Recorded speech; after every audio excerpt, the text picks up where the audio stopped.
What's up everyone, welcome back to another What If video.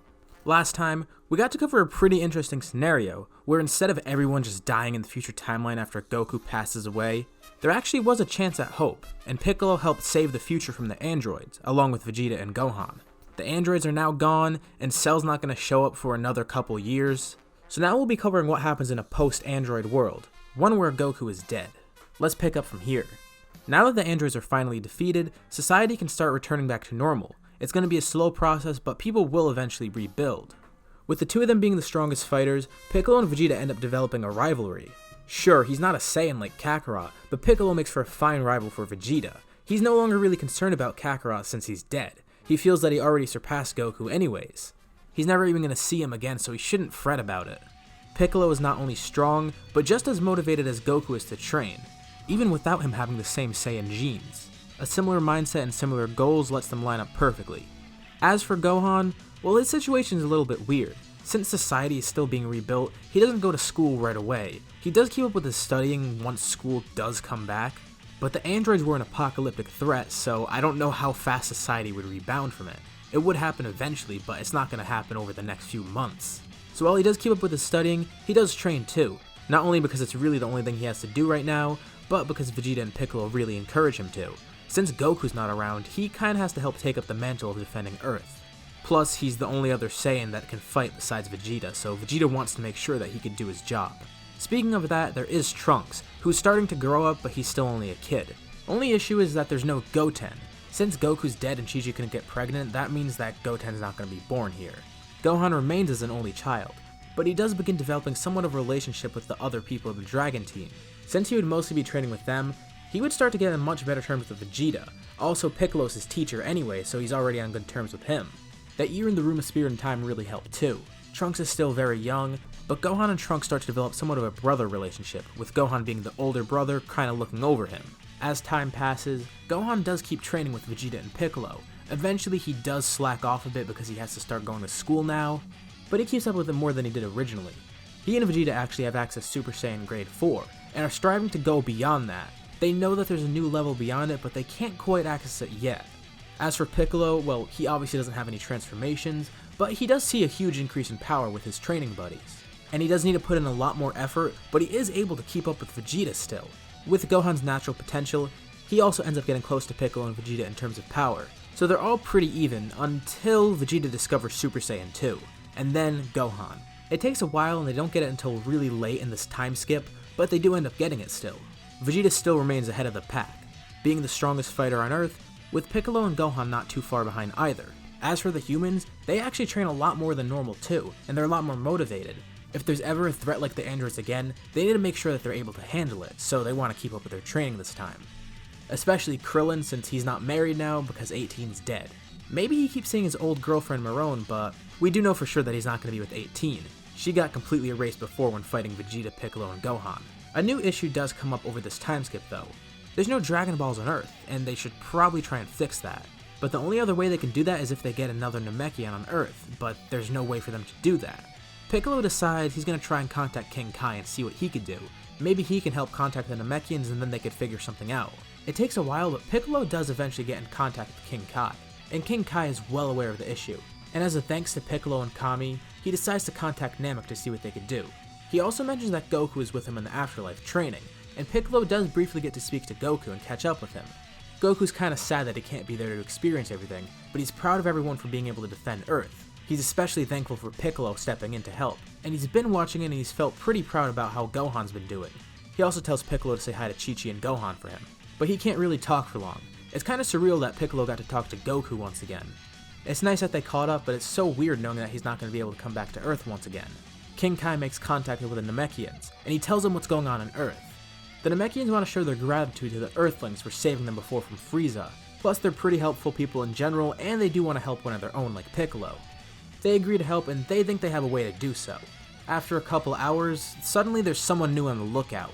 That Namekian that they met before, Dende, the kid. Piccolo is utterly confused about how he just came here all of a sudden and what happened, and Dende tells him that the Namekians found the Dragon Balls and summoned Porunga, and they decided to wish someone to be sent to Earth. Dende, being sort of friendly with some of the Earthlings, decided that he wanted to go and help them out. So it does happen a little bit later, but Dende still becomes the Guardian. Piccolo gets into contact with King Kai once again and thanks him, telling him to send a message to the Namekians about his thanks. It's great that they were able to help out. Society is being rebuilt, Earth has a new guardian, everything's going pretty well. Hell, Gohan even becomes the great Saiyan like normal. And then we have that whole mini arc. With society now coming back together, they decide to have a little celebration and bring things back to normal. Another world tournament. The tournament begins pretty much like normal. This time around though, there's no Goku or 18 there. They instead get replaced by Tenshinhan and Yamcha. Yamcha's definitely more motivated to train here and decides why not join a world tournament with people like Krillin and his friends. And as for Tenshinhan, he's pretty much the only one left out, so he decides he should join as well. It's not that he wasn't training in the original story, because he was, it's just that he's more connected with everyone here, and since everyone else is going to the tournament besides him, he doesn't really want to be left out. I'll spare you the details, because for the first part of the tournament, it goes pretty much the same, all the way up until Gohan meets Kibito. Kibito coaxes Gohan into showing off his power, and he does end up showing Super Saiyan 2. I'm actually not entirely sure where to place Gohan here in terms of power. He started out way behind where he was in the original timeline, but he has kept training over the 7 years, even if it wasn't too much, and he did get Super Saiyan 2. But even with all the training, he was a little bit far behind from where he started, so I'm gonna say he's about as powerful as he was in the original timeline. Not future Gohan, I mean Buu Saga Gohan. And he's not even the strongest, Vegeta's still a little bit above him. So Gohan shows off his power, which causes Spopovich and Yamu to steal it. They're able to drain about as much energy as normal. And since the tournament and everything else pretty much went the same, the events that led everyone to Babidi's ship go pretty much normal. So you're probably asking, why isn't Goku here? He was dead in the original story and he still got to go to the tournament. Well, there's a difference here.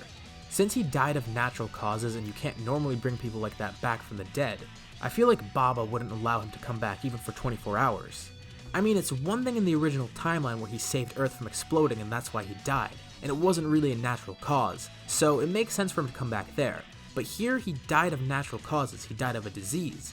And yes, he's done a lot of good things for Earth before, but he didn't die saving it. Bringing him back after dying from a disease wouldn't be natural at all. Well, at least in Baba and King Yema's eyes.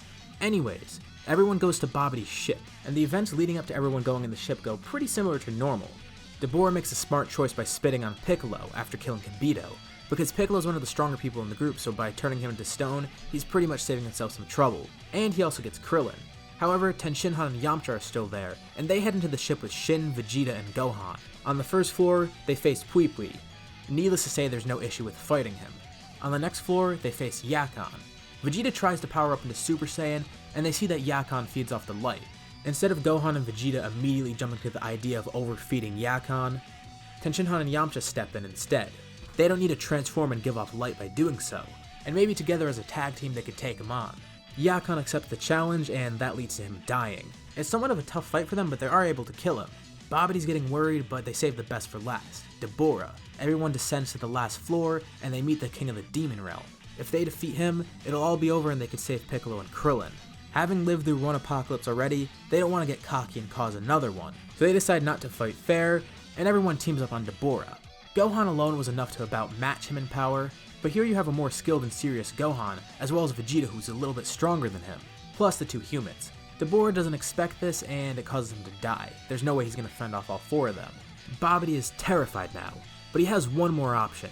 He could try to possess someone to replace Dabura, a new slave that can help him gain power. He looks around, he sets his sights on someone. Get ready for another bad voice impression. Vegeta. He seems like he'll be a good candidate to be my slave. Now, time to get into his mind. Babidi's self-monologue is cut short as he's killed by the four of them. Like I said, no one's getting cocky and wasting time here, and they're not going to risk anything to have another apocalypse. Babidi gets killed and Earth gets saved. They don't get enough energy for Buu, and Shin decides to take the egg away and dispose of it. The Dragon Balls are used to revive Kibito, and all is well. Yeah, I know, it's another scenario where there's no Buu Saga, but I don't see that happening here, honestly. And even if they didn't kill Babidi right away, I feel like he wouldn't even be able to possess Vegeta. With no Goku there, and with him pretty content in life as is, Vegeta wouldn't willingly go back to being evil. There's a possibility of it, but it's a lot more unlikely than it is in the original story. But Babidi's dead anyway, so they don't even have to worry about that. Earth is saved once again, and now everyone can get back to peace, finally. Actually, I'm just kidding. It's Dragon Ball. Of course there's gonna be a new enemy. And that is none other than the god of destruction, Beerus, and his angel attendant Whis. So who is this Catman and what is he gonna do to Earth? Well, Vegeta knows all too well who he is, and Beerus ends up showing up. He has a really good time at the party this time. There's no Buu there to actually interfere with his pudding, so Beerus gets to taste that delicious pudding that he wanted to have so badly. Earth has some amazing food, there's no way he's gonna destroy it, but he still does want to see if they have that Super Saiyan God that he dreamt of. And what do they have? Nothing. There's 3 Saiyans on Earth right now, and one of them is Trunks, who's just Gohan's friend and Vegeta's son. He's not some Super Saiyan God. Well, as far as we know at least. For all we know, he's hiding some power beyond Beerus. Maybe he's stronger than Zeno. Jokes aside, there's no one really here too impressive to him. Vegeta and Gohan can't even really put up a good fight for him. Beerus is a little disappointed, but he does take his leave, until he's stopped by Whis, who suggests why don't they use the Dragon Balls that Earth has? Maybe Shenron will know something. So they get the Dragon Balls and summon Shenron, and Shenron tells everyone about the ritual. Okay, so they need 5 other Saiyans. How are they supposed to do that? Well, if it's any help, Videl steps up and reveals that she's pregnant, and after everyone briefly celebrates, they're still short by 2 Saiyans. So what are their options? They can't revive Goku, and there's no way Vegeta's gonna revive Nappa or Raditz. This mention of Goku is pretty interesting to Whis and Beerus. Who's this Goku guy they speak of? They tell him what happened to Goku and how he died of a heart virus, so they can't bring him back to life here. Baba probably wouldn't even let him visit Earth. Whis excuses himself for a second, and then he eventually returns with the Goku. Wait, what? Goku's back? Well, he's not alive. Whis doesn't really have any reason to revive him, but Whis did take him out of the afterlife to bring him here temporarily. I mean, even if Baba and Yama wouldn't want him to come back, they're not going to question Beerus and Whis' judgment. Of course, Goku's not going to object either. He'd love to come back to Earth. Although temporary, he is back. After a brief reunion with everyone, remember they haven't seen him in over a decade, the celebration stops because they still need someone else. Wait, how could he forget? Vegeta asks Whis for a favor. It'll help him get the Super Saiyan God ritual going. Whis is surprised to hear what Vegeta has to say, and he obliges. After a few minutes, he's suddenly back on Earth with a shorter Saiyan, Vegeta's brother Tarble, and his wife. Oh, problem solved then. Just a quick reminder that he was mentioned in the Battle Gods movie, and if that's not enough of an explanation for you, he's also mentioned in the Broly movie, which is specifically stated as canon. So I'm under the assumption that Tarble is part of canon and could come here. He was mentioned in the Battle Gods movie anyways, so they're most likely going to bring him up here eventually. It's a little bit awkward to have him reunite with Vegeta, but he's glad to see his brother, and Vegeta's actually kind of thankful that he came here to help. He needs a lot of catching up though, but they'll do it later. They don't want to keep Beerus waiting any longer. They finally got the 5 Saiyans that they need, and they start the ritual. So who are they giving it to? Well, not Goku because he's dead, so that's going to be kind of useless to give it to him because he's not going to be here any longer. And they don't actually know how strong Goku is right now. We'll probably get into that in the next video. So it's definitely going to be between Vegeta or Gohan. The obvious choice would be Vegeta, so he does end up getting the ritual done on him and he becomes the Super Saiyan God. Beerus is elated to finally see this after all the shenanigans, and they have their fight. Beerus has finally found his rival and he's happy about it. Goku and Gohan watch on and are actually pretty interested in trying to get the form for themselves. Goku doesn't know how he'll get it, but maybe Gohan could try to get the ritual done on him too. I mean, they heard it was powerful, but no one expected it to be this strong.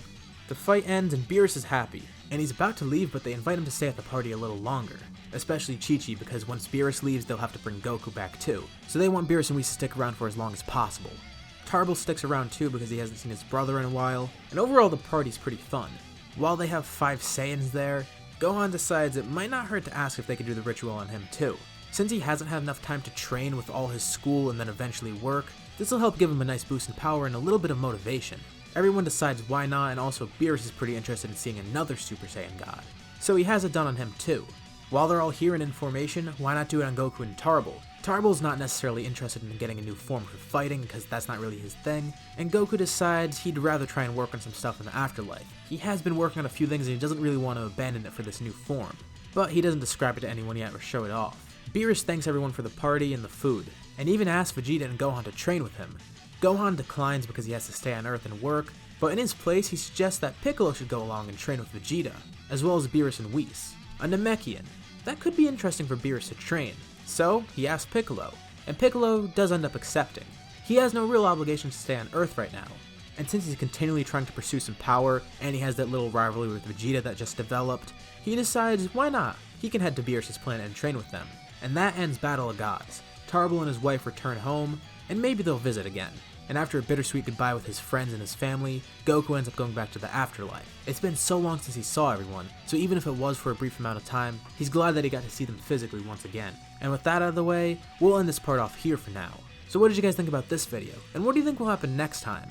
Leave your thoughts and suggestions in the comments below, and I'll be sure to check them out and see what you guys think. Anyways, if you liked the video, be sure to drop a like, and if you haven't already, why not subscribe?